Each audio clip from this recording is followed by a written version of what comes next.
Hi, Hello. thank you so much for joining me today. Thank you for having me.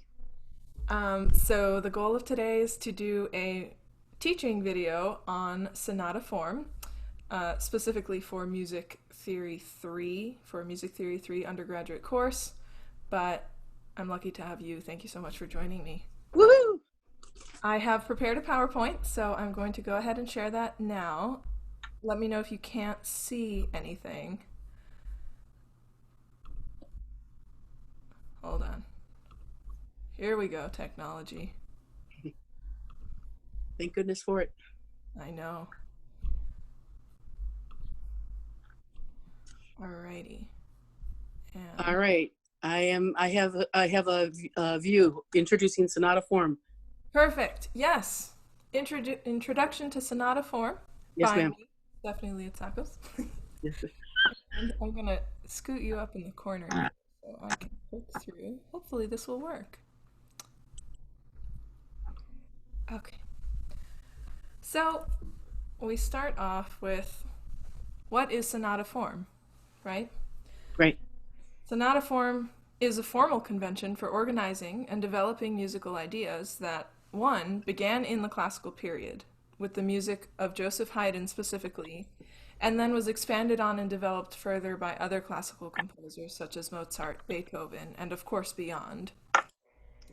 So we want to know that this really started in the classical period, specifically with Haydn's music, and though it is a formal convention for organizing the music, it wasn't really coined sonata form at the time of their writing. It was coined later by theorists that Oh, had this pattern arising in music of the time. okay. So, sonata form was originally an outgrowth of binary form, and as we'll see momentarily, it ends up combining two forms, both binary and ternary form, in a specific way. So, sonata form takes you on a dramatic yet organized musical journey from a place of stability to instability, and then back to stability through three main sections. First, the exposition, second, the development, and three, the recapitulation. Okay. And finally, it uses two or more contrasting themes to develop dramatic and harmonic content. Now, this is really important to distinguish a sonata form from a simple binary form or a ternary form, for example. So the themes themselves, there being at least two that are contrasting, if not more, is inherent to sonata form itself and must be present. Okay. So, sonata form itself has impacted most of the Western canon in one way or another since the 18th century. We often see it either being expanded, contrasted, etc., throughout time since then, but it has really organized music for us from small scale to large scale. Today, we will be looking at a piano one specifically, a short movement of a Haydn piano sonata, but this sonata form can apply to concerti, it can apply to entire movements of symphonies, etc. So it really has gone full large scale as well. So we begin with that outgrowth I said earlier in where sonata form was an outgrowth of binary form, which is listed here on top as A, two sections, A and B, which contains a B and a return to A material.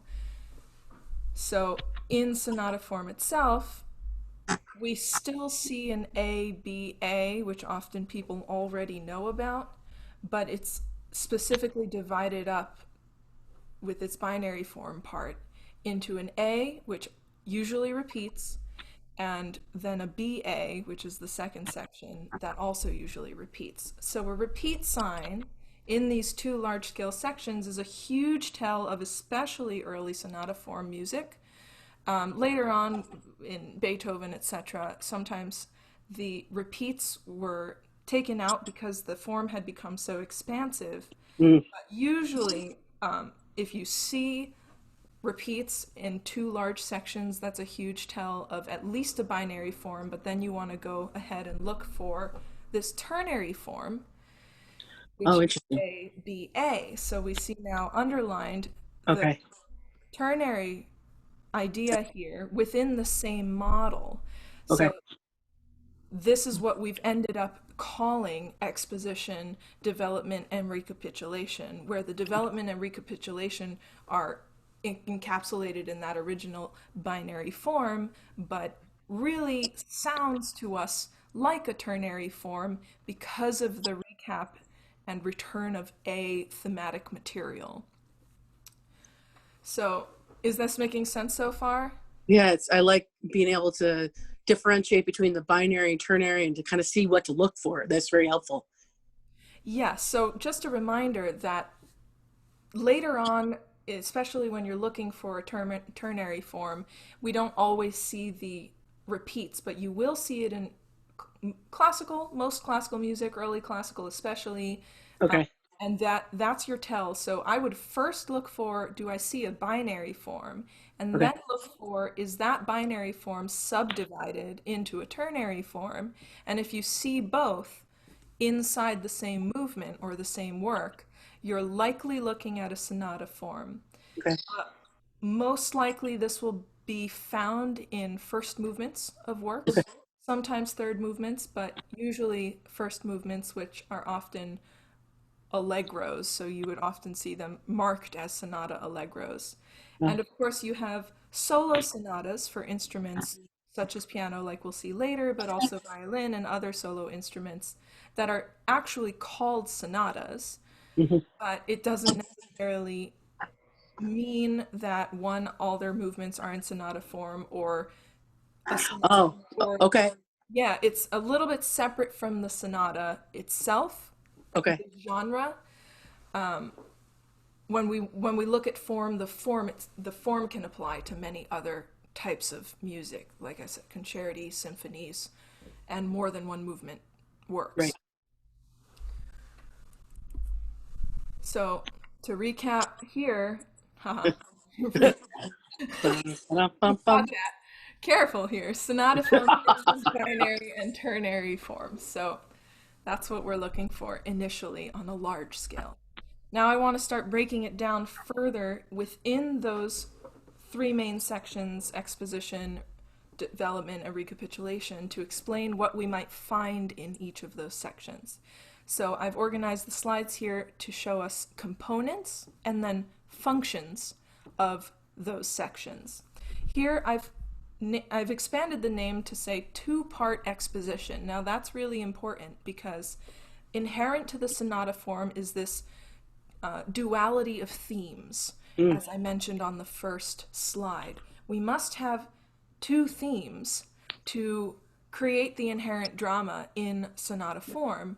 So often these are identified as two theme groups and therefore are two parts of the exposition in a sonata form. okay. Does that make sense? So It does. Yeah. themes will very much make it more obvious that this is a sonata form rather than just a ternary Binary. form or Yeah. binary form where two themes aren't necessarily required. So It's fascinating that they instinctively wrote in this without having any sort of module to guide them.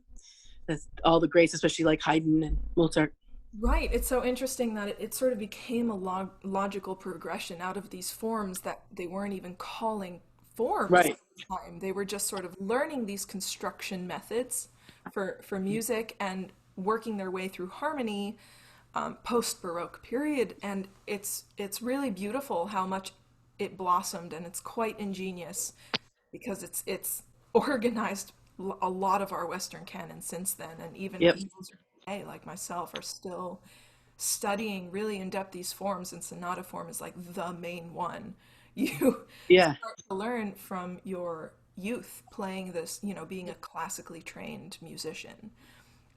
So you will usually the first form you'll encounter is some sort of super simple binary form and then ternary form, but as soon as you start playing more intermediate style music, you'll encounter sonata form pretty quickly.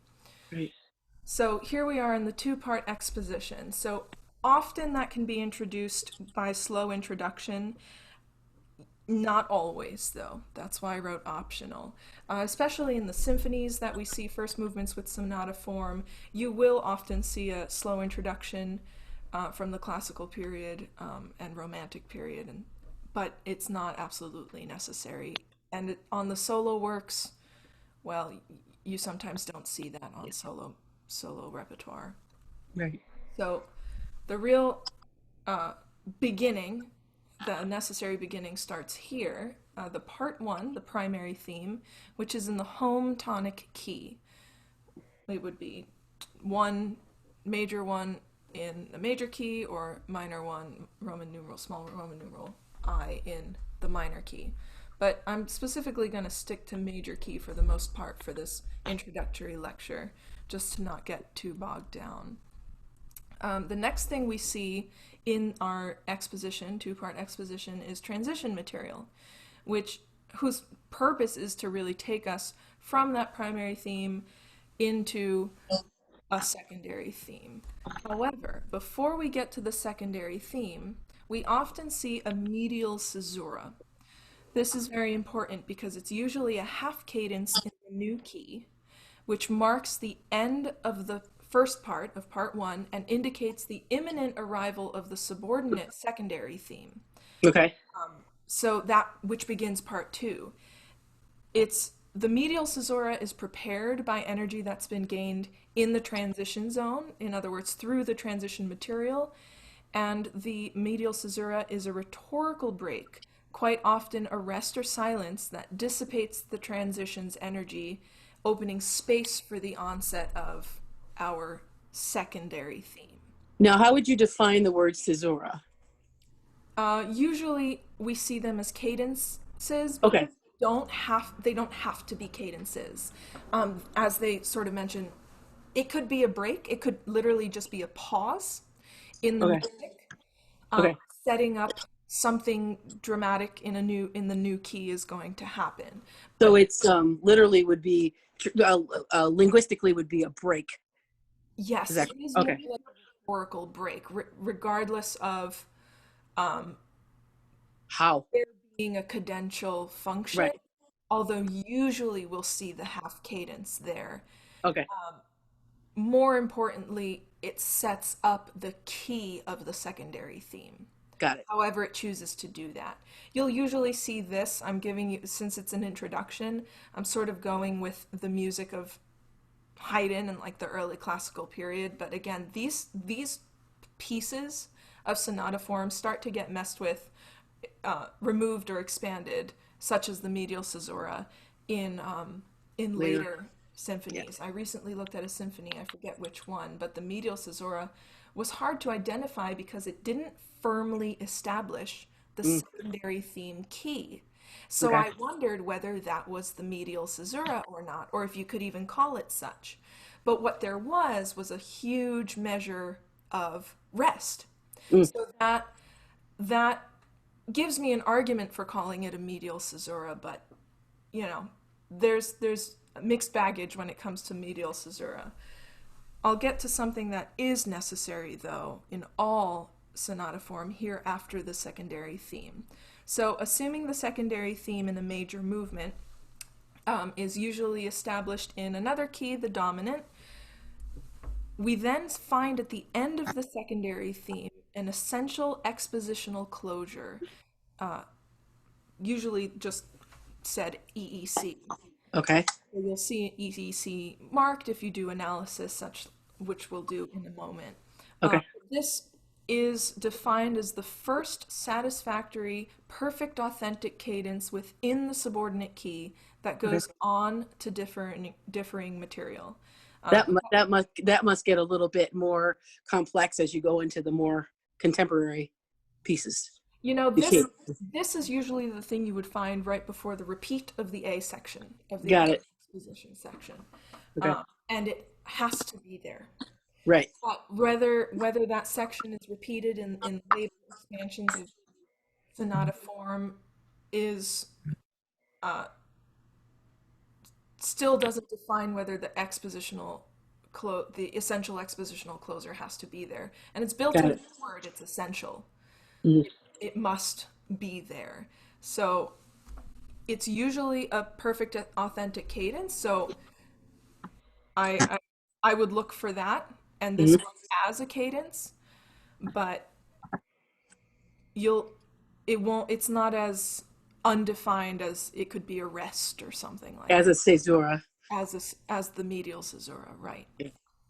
As far as I understand it. Okay. So yeah, it says here, I wrote, it is not optional and it's always in the subordinate key. It sets Got it. the development section to come. In a major mode, it will nearly always be 5, a perfect authentic cadence. And in the minor mode, it is most often a major 3, perfect authentic cadence. The closing zone, C, immediately follows the EEC. So sometimes we will find like a mini codetta there right before. Okay. Now, about atonal music, would they use this particular convention? You know, many atonal composers did use form as a means of organizing something that is difficult for an audience ear to follow. Got it. It brings to mind someone like maybe Alban Berg, There you go. who Yeah. who may have used form in a sort of neoclassical way. So he might say, okay, I want to do something in sonata form mixed with 12 tone, but Yeah. since the since his themes just were so all over the place because Right, right. no there's no real way to organize the inherent drama except to loosely allude to form. So Got it.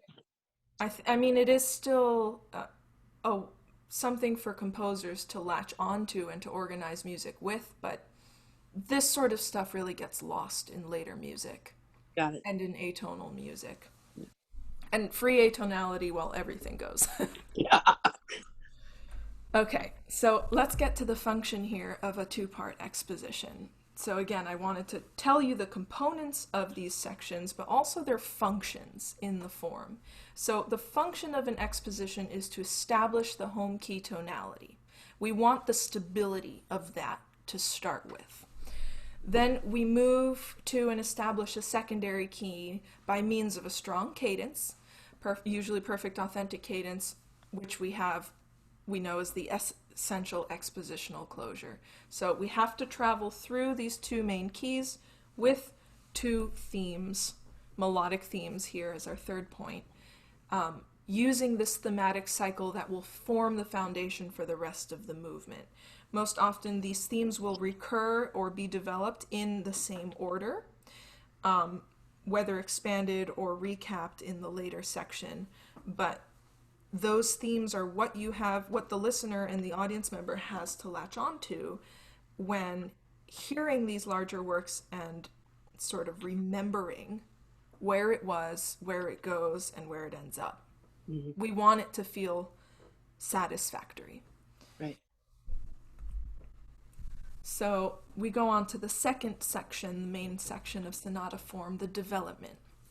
Its components are, it usually begins in the secondary key, in major movements, usually the dominant 5, but it will often quickly modulate to another key before achieving any cadence. Mm. So we never quite get the satisfaction of remaining in the dominant or the secondary key. It starts to move around quite quickly and use non-functional harmonic progressions like sequences and such To to, show like development. yeah, to literally develop the thematic Right. material and the drama, the inherent drama of the piece. Right. If we want to continue to use that word and based on the duality of themes. Uh, Right. through frequent modulation or harmonic progressions and sequences, we enter this harmonic instability. So it Mm. becomes harmonically unstable. And this is why that the development section it could be concise or it could be super expanded like Beethoven might do Yeah. in his later Yeah. works, right? Yeah.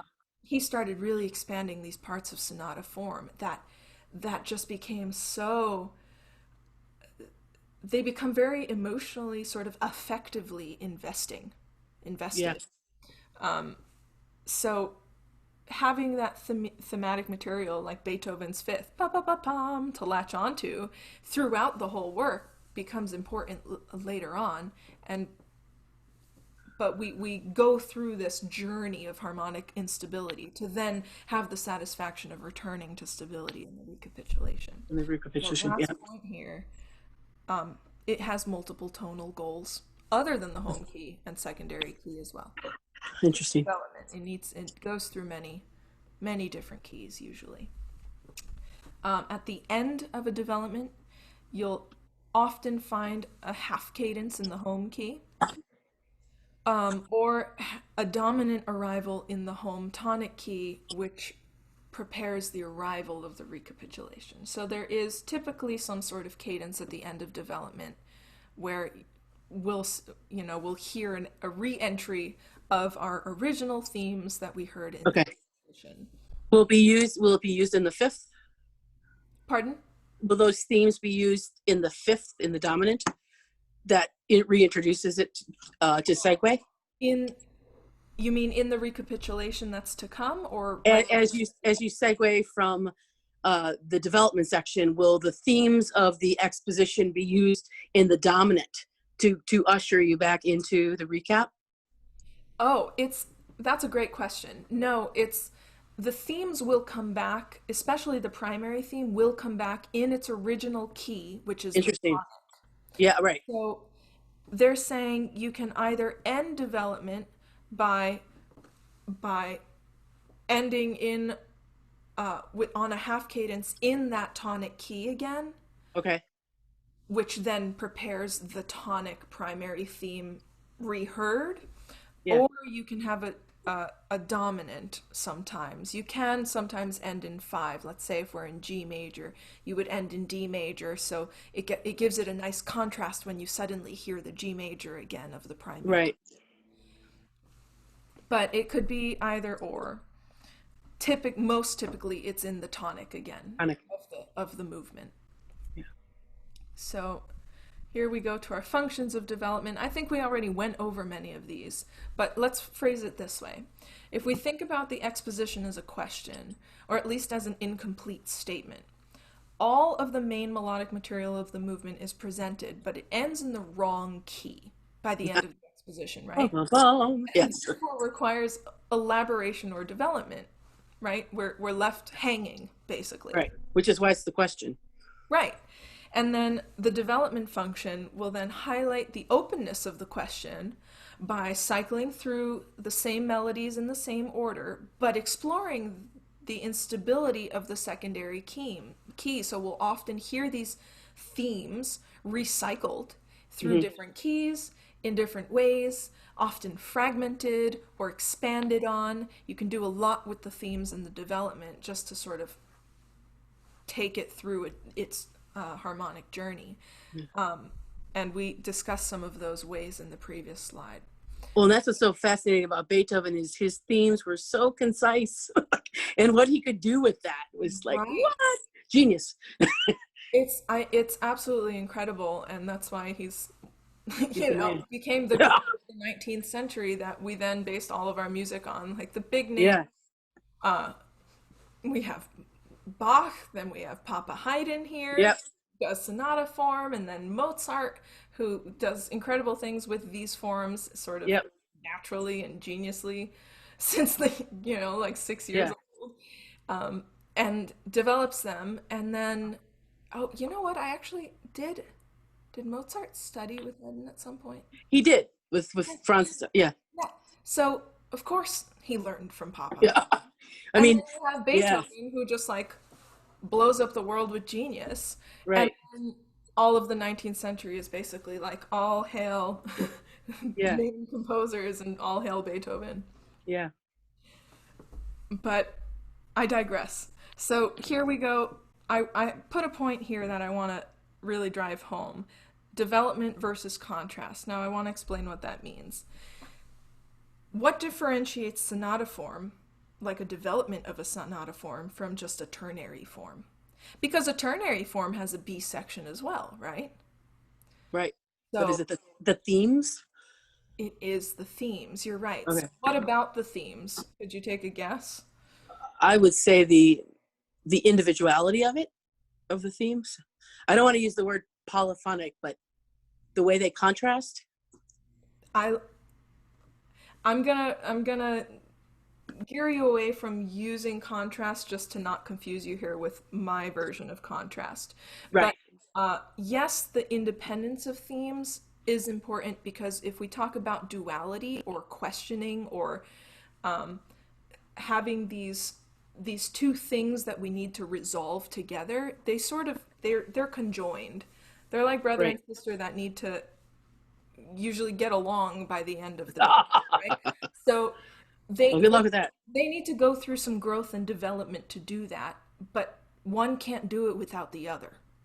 Right. So in sonata form, the presence of two themes is so important versus just using a section like a B section to contrast an A section. It's really Right. not about the sections, it's really about the themes. So the need to develop those themes and to resolve them later is what is different from in sonata form than from a ternary form where really just contrast is often required. Well, and I want to thank you for making this more conceptual because I feel like it's a little bit more critical thinking of understanding in a more critical way, as opposed to XYZ, left brain, you see this and that's what that is. But then this takes it another step on the bloom. It's like understanding why. So thank you for that. I'm glad you think so. Yeah, I really found that very helpful to get it clear in my head because even some of my younger students that I teach privately often ask, well, why is Why? this not a form when they're looking at a ternary form? And then Right. I have a more concise and concrete answer for them that, you need to have the presence of two themes that need resolution. Right. That isn't absolutely necessary in a ternary form, inherent in a ternary form. Got it. So I'm also realizing I hope my professor is willing to sit through an hour-long lecture because we're on 38 minutes already. How did this happen? My goodness. We haven't even gotten to the music yet. I so know. so uh but I guess for a theory course you have to go through the theory behind it. So we'll get to listening soon. Um we've made it to the double recapitulation. We've made it. Its components, okay? The primary theme return in the tonic key. So we hear this in its original key as we heard it in the exposition. Nothing about it has changed. We get our transition material again, but this transition material has to be adjusted from the one we heard in the exposition because it's no longer taking us to a secondary key or to the dominant, for example. It needs to take us back to the tonic for the secondary theme to be in the tonic key. So Got we it. talked about this resolution between brother and sister is something they need to be holding hands and in the same key on the same page. Not literally in music, but on the same page theoretically Right. in their key signatures, in their key areas. And I think that would be integral to understanding that this is indeed sonata versus ternary. Absolutely. And it's especially what happens to those themes in the recapitulation that Yeah. like That defines it. we may be able to think, okay, this a sonata form after just looking at one page of exposition, but you really need to look at some of these more inherent details within the parts to firmly back yourself up, Right. your argument up. And so what happens to the primary and secondary theme in the recapitulation is a major driving point here. Of course, we have those composers that then change that, but they do it intentionally. Ooh, the secondary theme does not come back in the tonic. What does that mean? Did we get a full resolution? It's still considered sonata form, but they've made it intentional Right. uh, with Well, and with with something happening according to the primary theme or secondary theme. I'm thinking of Act Two of Figaro. Isn't that like extended sonata form? Oh yeah, and dramatically speaking, Yeah, yes. You know what? I would say so. yeah, Mozart often, because he was so informed by his instinct and his learning of form, he loved to bring resolution, often in quartets, to the yeah. end of acts. Um, so it's funny, after all this mixing up, you end up with the two couples together, but in the wrong way. I'd probably Yeah. say so. Maybe actually, Così fan tutte. I'm going to amend that.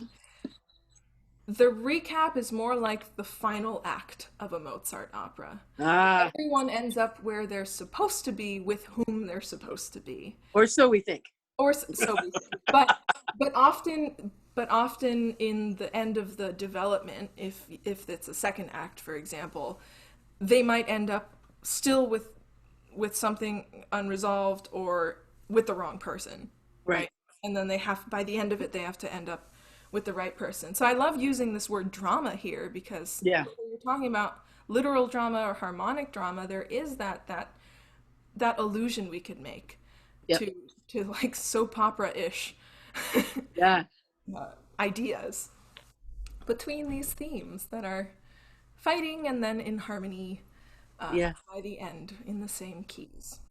So at the end of the recapitulation, we will see an essential sonata closure, slightly different from the essential expositional closure, which of course is at the end of the exposition, and this one's at the end of the sonata form. So that's how you can Okay. remember them. ESC, essential sonata closure, closing the entire form. It corresponds to the EEC in the exposition and will usually be a perfect authentic cadence in the tonic, Yeah. because we usually end up in tonic. Reminder that at this point, especially in early classical forms, you will often see a repeat here.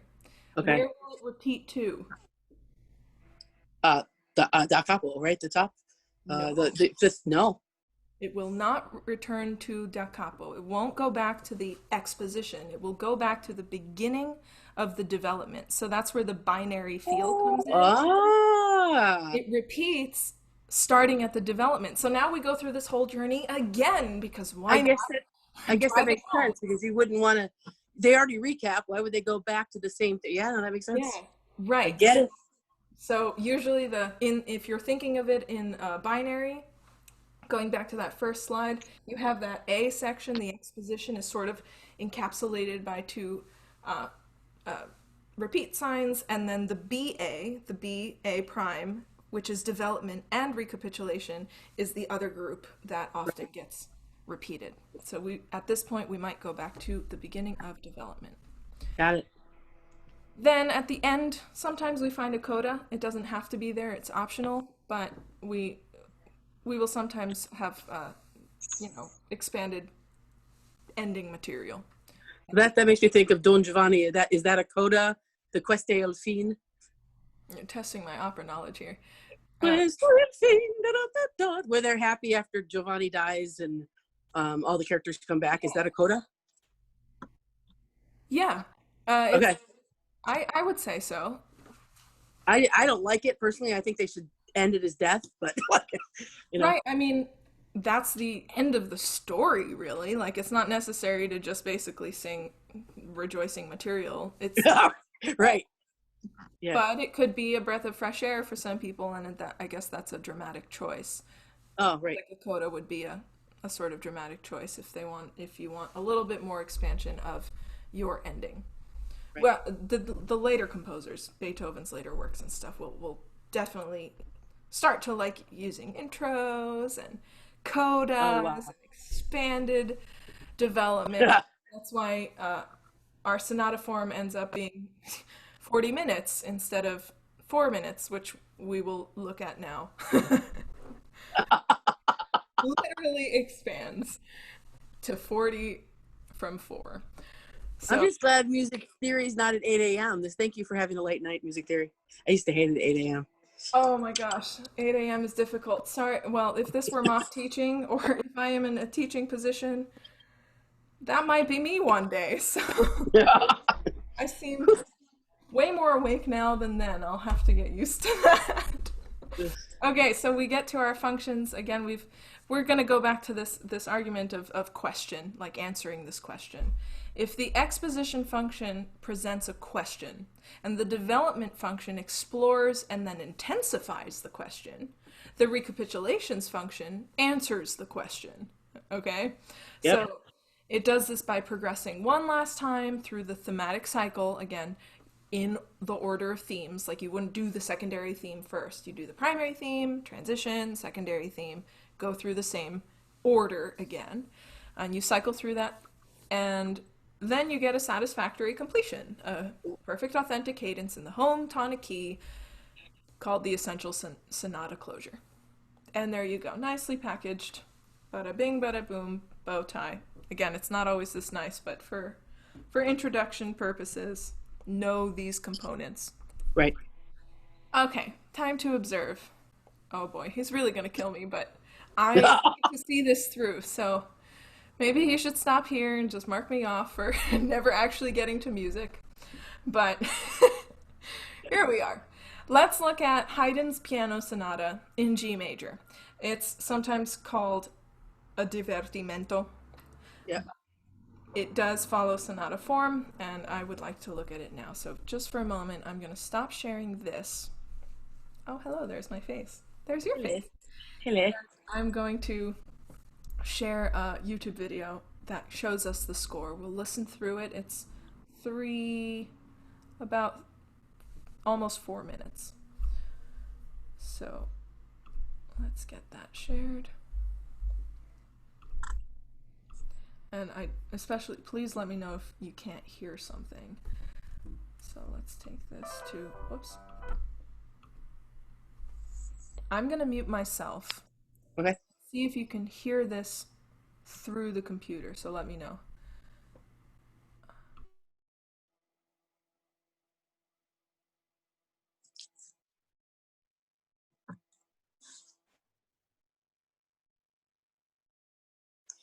I cannot.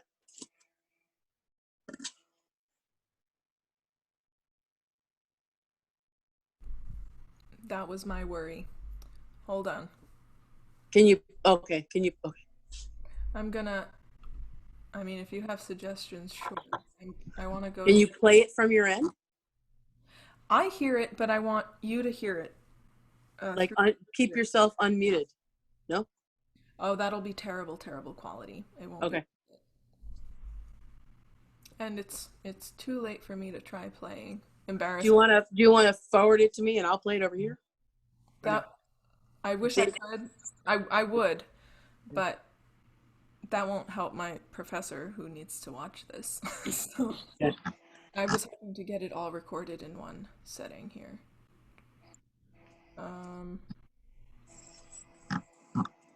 This turned out to be, it should be a two-part lecture. This is the point where I would be like, okay, we're way over time, students. We'll look at an example of this tomorrow or next week. Yeah. Go home and study the components I told you about so we can It should be. Yeah, it should be, because then you can apply it. Yeah, and you know, I considered listening to music first. Oh. Uh, I'm glad you didn't. Making it more of a discussion, but I really wanted to just lay it out first. Because it can be overwhelming. And now I feel like I actually have things in my tool bag that are clearly explained. Yeah, so originally you might not know what to listen for. No, and it's, you know, depending on the density of the composition, it's hard to kind of decipher. So I appreciate some of the clarity going in, like some of the glasses, so to speak.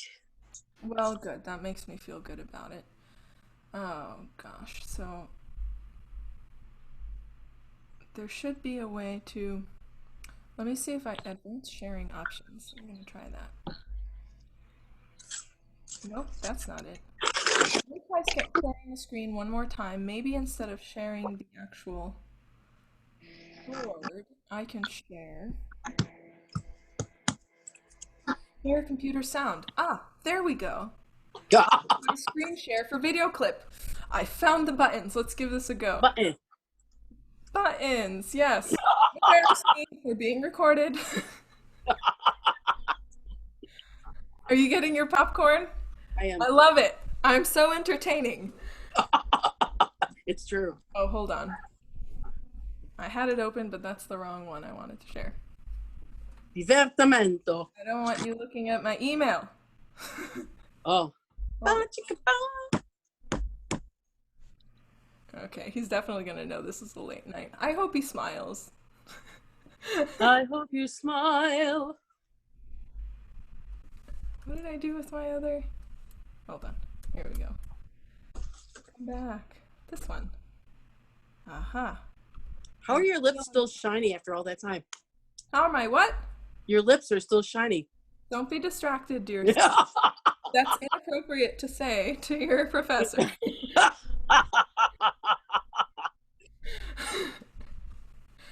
Okay.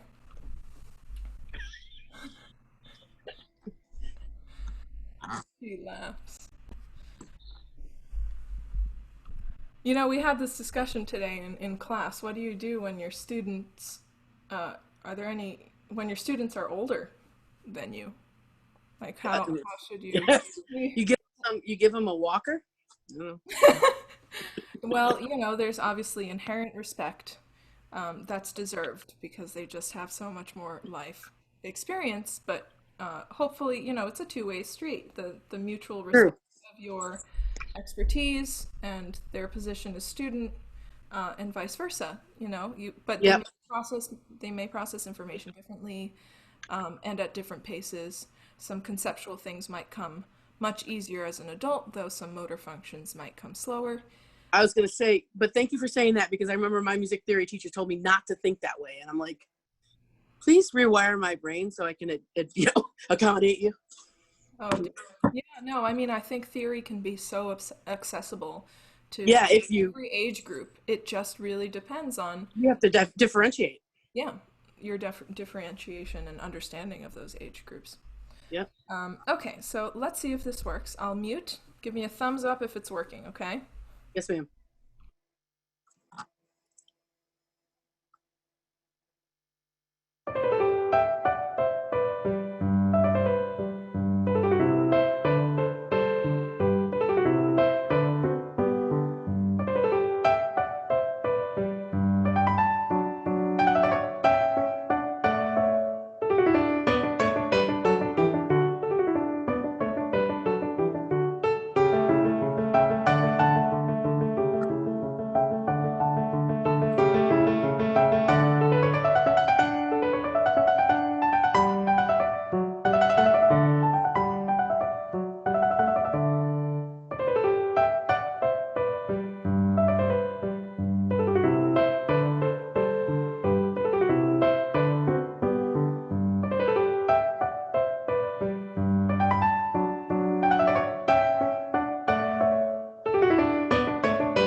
It's beautiful.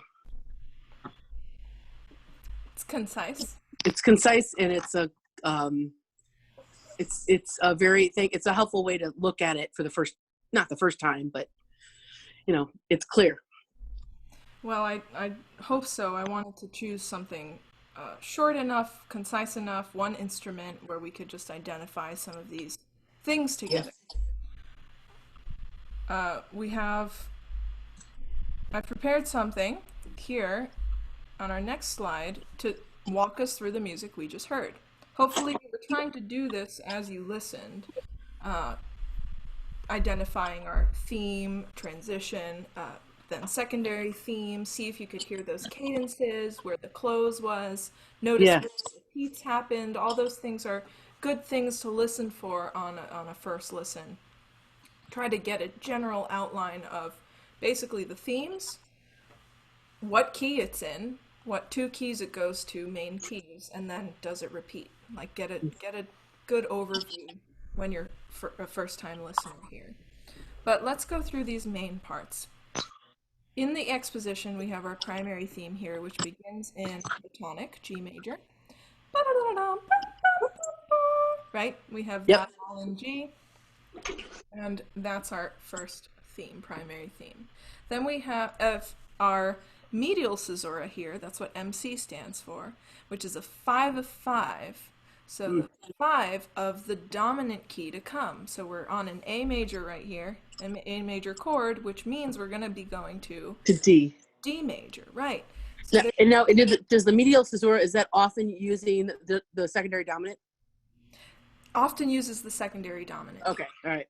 Um, its goal is to prepare the subordinate key, so the dominant key in this case, and Segue. sometimes be the half cadence. But as we said, it could be a firm establishment, it could be a rhetorical pause like a rest, etc. So here we actually have our rest to follow.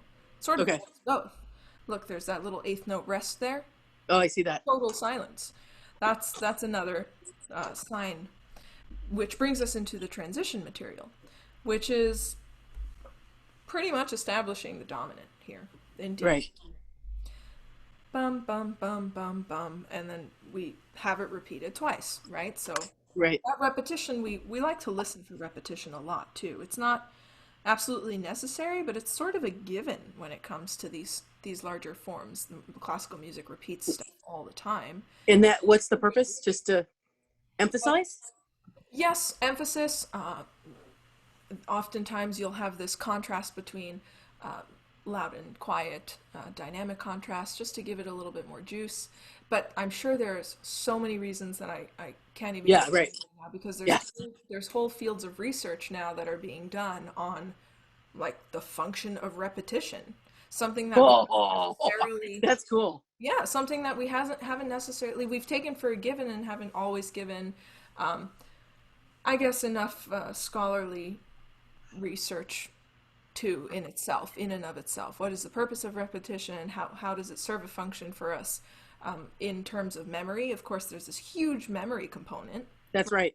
If you only hear things once, you're not going to remember it as well as hearing it twice or But more. Right? as I guess perception of a singer, when you have the repetition, you have to find dramatically why. So I guess we're already prone to figuring that out. Yes, absolutely. Definitely. So after that, we get our secondary theme introduction, which is in the dominant here, in the subordinate key. I don't really like to think as dominant as subordinate, but they just mean not the tonic key, right? Um, okay, so we see our little repeat sign here at the end, and an essential expositional closure. I haven't written them full out, so I hope you're seeing EEC. EEC. Yes, I see it. essential expositional closure in the dominant Yep. on a perfect authentic cadence. Um, we will repeat this section if there's a repeat sign. Sometimes that repeat goes away, or some people choose not to repeat, which I don't believe in. I think everyone should do the repeats. They were written for a reason, but of course there's other reasons that they might not. Time issues and stuff like that. Or we're just so prone to not needing repeats anymore. But this would have been absolutely necessary for a listener in Haydn's time. Yeah, yeah.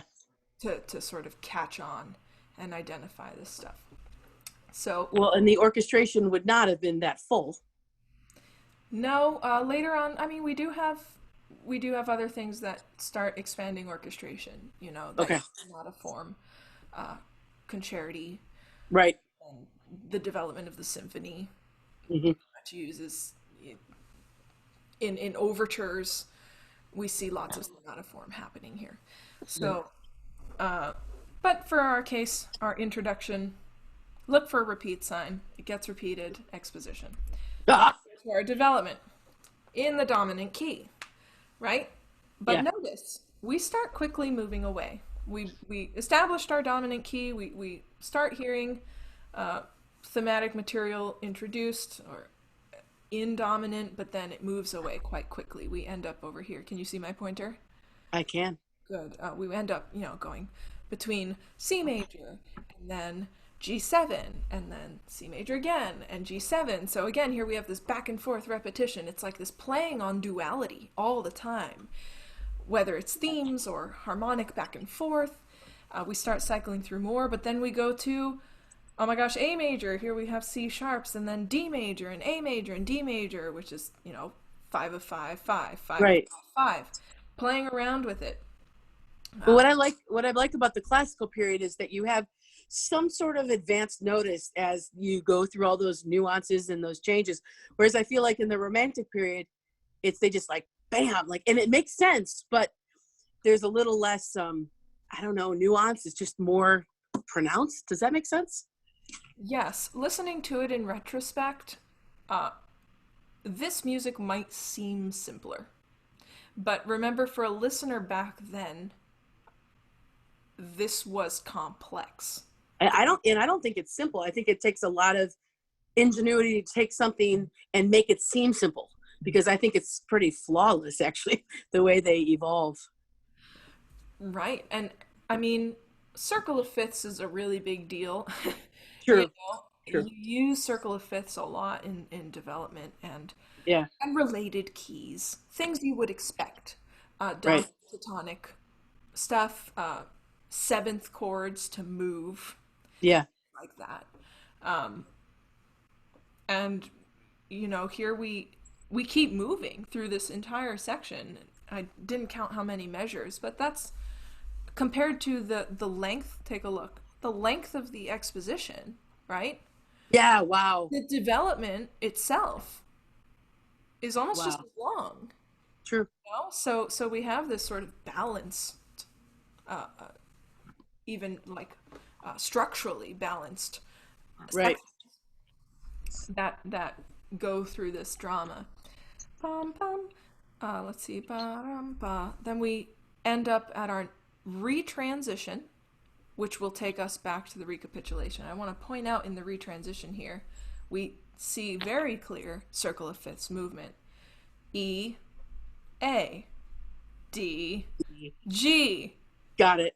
Boom, we're back in G. Like, whoa, how did that happen? And so circle of fifths is so often used as a modulatory tool. I was gonna say it's like sonata form for dummies. It's like, there you Don't call yourself a dummy, go. especially No, not. but it's good though. It's so clear. Like, it's such a beginning trampoline for all the rest of the Oh, great. good.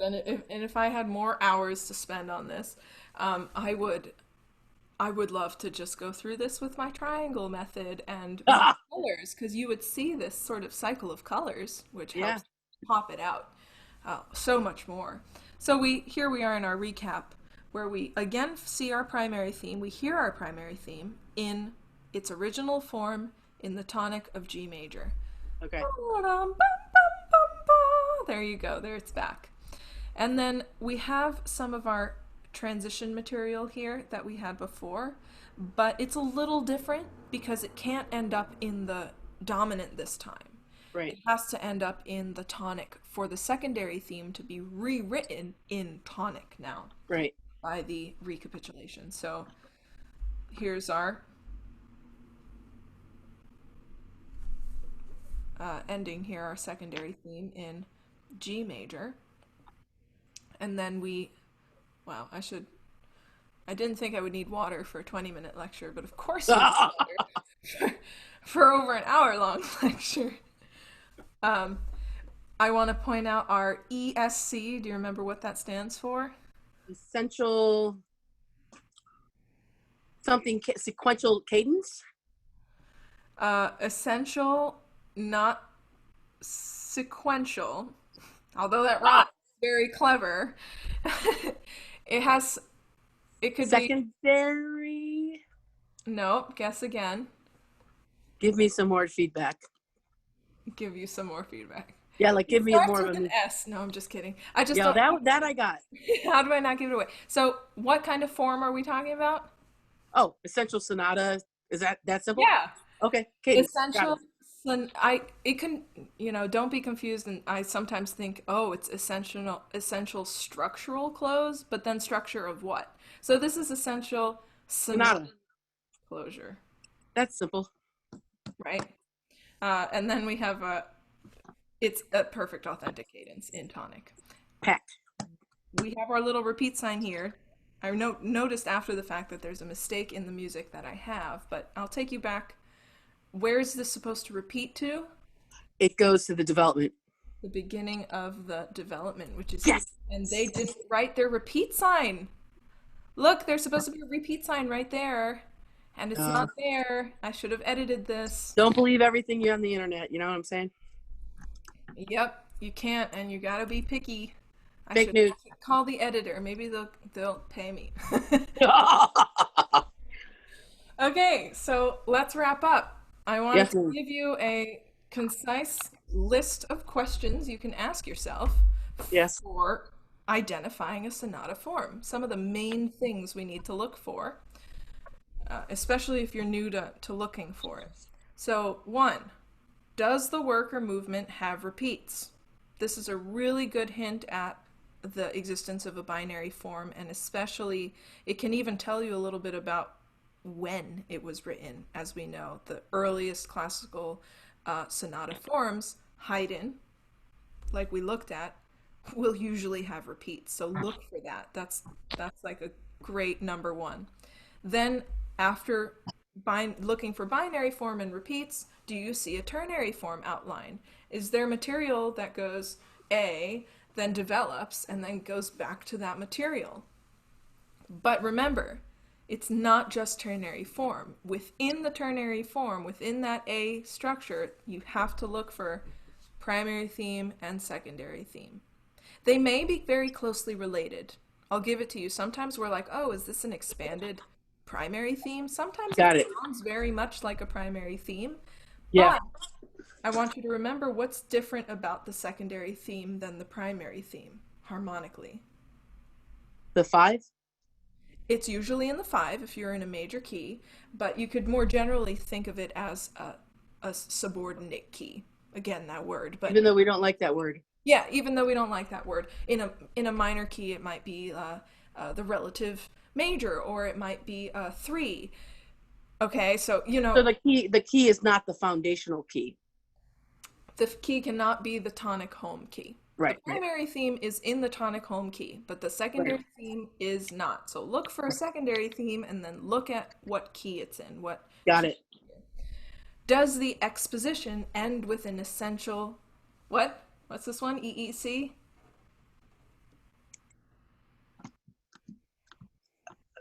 It does end with an EEC. Yeah.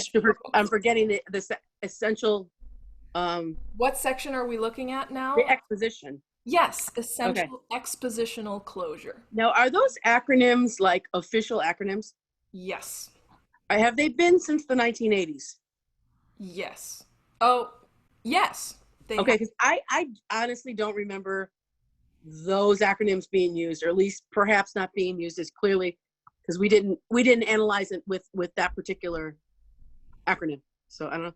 I could be mistaken. Again, I wasn't even born Yeah. in the 80s yet. True. So I'm just going on what I've learned in my classes. I believe so. Okay. I believe you. I should have a better idea of chronology in terms of the academic literature of this stuff. That'd be an interesting thesis. there's so much already written about swim in it. But it is very good to know and should be Yeah. in my toolbox of knowledge. So thank you for making that a point because I will go through and sort of get a better handle on that chronology. But as far as I'm aware, at least since the 90s, Yeah. the EEC This is the late night. has been And used. when I was in my master's, I wasn't doing sonata form necessarily in my master's degree. Right. So A lot of times, when we're in our performance degrees, we lose a lot of the theory, you know, right. Well, or what I liked about it was analysis in relationship to performance. So it was a more practical approach in my master's. So that gives you a appreciated little it. bit more background to some of your opera questions you've been asking. Oh, thank you. I see that you you're interested in putting this into like a storyline for your Yeah, and I just like how I love how Mozart dramatically wove music.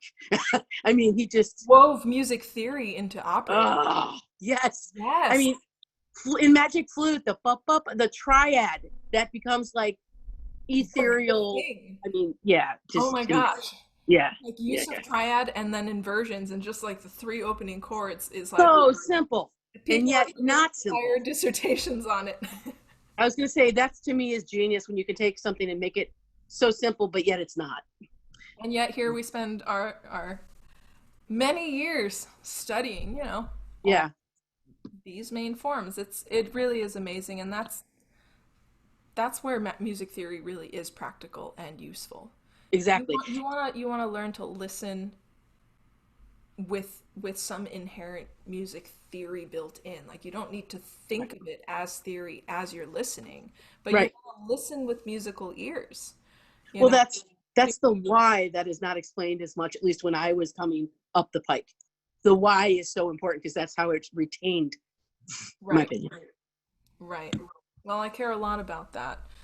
So I would definitely put that into my teaching philosophy. So let's finish up here. Next question. Does the development start in the new key established by the EEC, which is usually dominant, right? And furthermore, does it quickly become harmonically unstable? So Yes. it needs to start in the new key. Right. And then does it go away from that key quite quickly? Yes. Proportionally compared to the largeness of these parts. Correct. You want it to Yeah. start including some instability quickly so that it can cycle through a lot of that dramatic stuff. Yeah. It's like unpacking the question. Exactly, unpacking the question. Lastly, does the recapitulation have a double return? Remember, we call this a E. two-part exposition, two-part standing for the existence of two themes, Yeah. of two theme groups. And then a double recapitulation is like the equivalent to that because if you had two themes in the exposition, you need to have two themes in the recapitulation of expositional material. And so we call that a double return, double more closely linking the keys ending up together. So brother and sister ending up in the tonic key. Holding hands. So that's what double recapitulation means. Got it. So or double return. Both expos themes return in tonic. That's very important. So the answer is yes. Yes to this one. Of course, to this one. But these are the I would say I would print out this this questionnaire when you're looking for sonata Yeah. forms in our upcoming or follow-up It's classes. your key. Yeah, kind of like a cheat sheet for what to look for. Yep. And I think that's it. Did we reach that? Dun, dun, Whoa. dun, dun. Well, I listed some resources. If I'll share the video with you, of course, and you can look Why, at thank you. the resources I used. Um, Open Music Theory is a really great resource, and it's free, Cool. and it's really concise and well written. Uh, I love that. Being on the internet now, Open Music Theory has been like a great new discovery from this particular class I'm in. And you said it's free. I didn't know about it. Yeah, so definitely check it out. Um, of course, Wikipedia helps. They have tons on sonata theory. I specifically use sonata theory, and also the music we listened to was the Liberty Park music Oh, video nice. on YouTube, but they have a written up version of a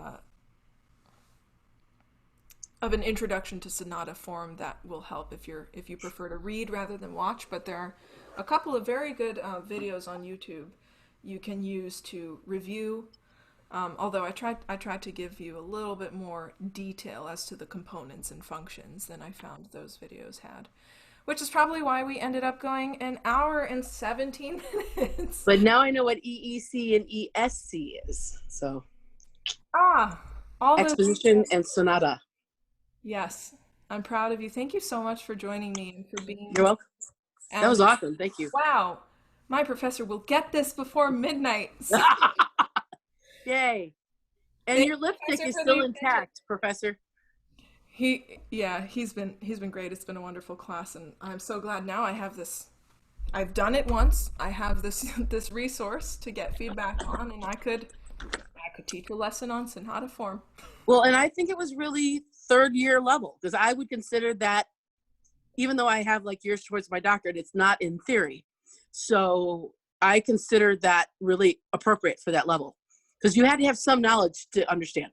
Thank So you so much. I appreciate your feedback as well. You don't have to agree, Professor. Separate feedback completely. well, So I appreciate yours. Thank you. thank you. All right, I will stop All recording right, Sugar Pie. and we will uh, continue another time, perhaps. We'll meet again. We will meet again. Good night. Bye-bye, Night. Good night.